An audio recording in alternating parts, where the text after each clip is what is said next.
What's good? Now, I'm going to start off and say this is not a serious subject. It's just whatever. You're just kicking it. This is barbershop talk. This is nothing serious, but some people are going to take it that serious anyway. So Jack Harlow, I guess he's the newest flavor, the newest white boy on the block that everybody's cool with. He recently said in the magazine that he loves black women. And I'm looking at it on Shade Room, and I'm looking at the comments, and I'm looking at all these clueless black girls. That's right. You go, yeah. Tell him. I love it. I love it. And I'm like, he's clearly pandering and trying to get an invite to the cookout, you morons. You know what I mean? This is what happens, because I don't know any brothers that's running around here bumping Jack Harlow like that. He has a predominantly strong woman fan base. Black women support his music and go to his shows more than black men. This is PR. This is pandering. Now I would think it would be hilarious what if Lil Durk or one of these new current young rappers, let's say Lil Baby or Lil Durk, what if they was to come out and say, I love white women. Oh, I love white women. Y'all would burn the whole damn city down. Well, when Jack Harlow, the white boy, says it, oh, yay! I'm like, man, get out of here. 2 weeks ago, he didn't even know who Brandy was. He did not know who Ray J's sister was. And then Brandy came out and she had to clown him and she dissed him, which actually wasn't a bad diss, but I don't know who wrote that for her, but Brandy was going in. But I mean, no less than a couple weeks ago, he didn't even know who Brandy was. And now you're talking about he loves black women. This is pandering. This is what happens when you got a white boy who it gets accepted by a few black people, and now he thinks he's down with the culture and he wants that cookout invitation. Now, a lot of people, here's what brings me to my other point about Eminem. And I know especially over the last few years on black Twitter and internet, just in general, Lord Jamar, Joe Budden, a few people have called Eminem out as far as not having cultural impact music. Not meaning Eminem doesn't have songs like, a lot of people acknowledge him as a living legend and a great artist and an MC and a great lyricist, battle rapper, all of that.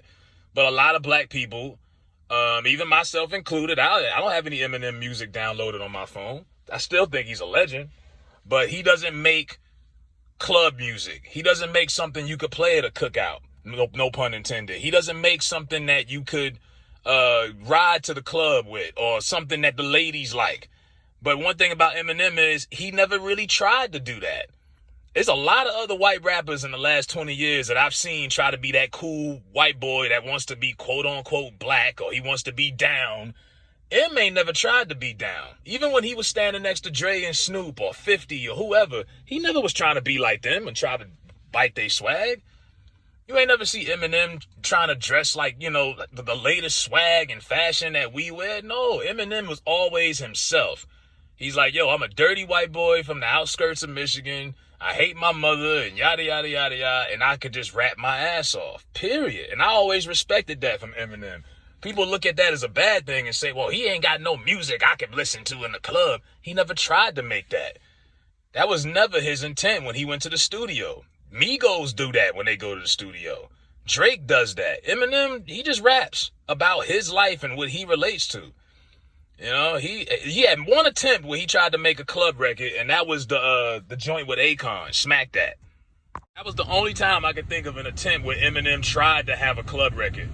But honestly, he never really needed it. Even with the co-signment of Snoop, Dre, 50, D12, whoever, M didn't even need black people to support him, honestly, because he had white America in the palm of his hand. When you're selling 1 million records every time you drop an album, you sell 1 million records the first week, you don't need black folks.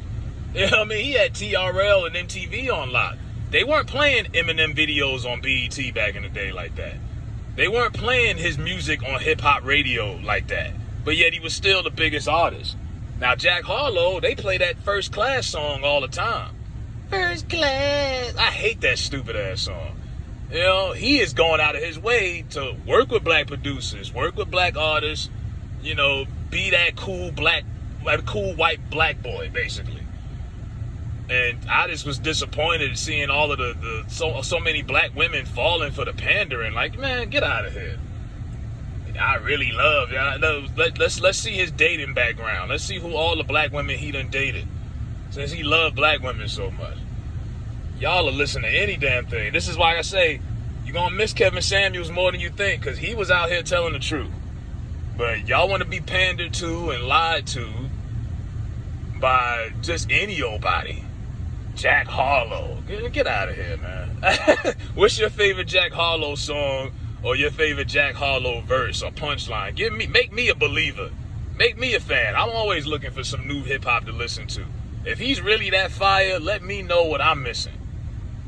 And like I say, this ain't no serious video. I'm not hating on the brother or nothing like that. I call him brother. I guess he earned that at this point, right? But yeah, man, the pandering's got to stop at some point. Let me know what y'all think about Jack Harlow trying to get his invitation to the cookout.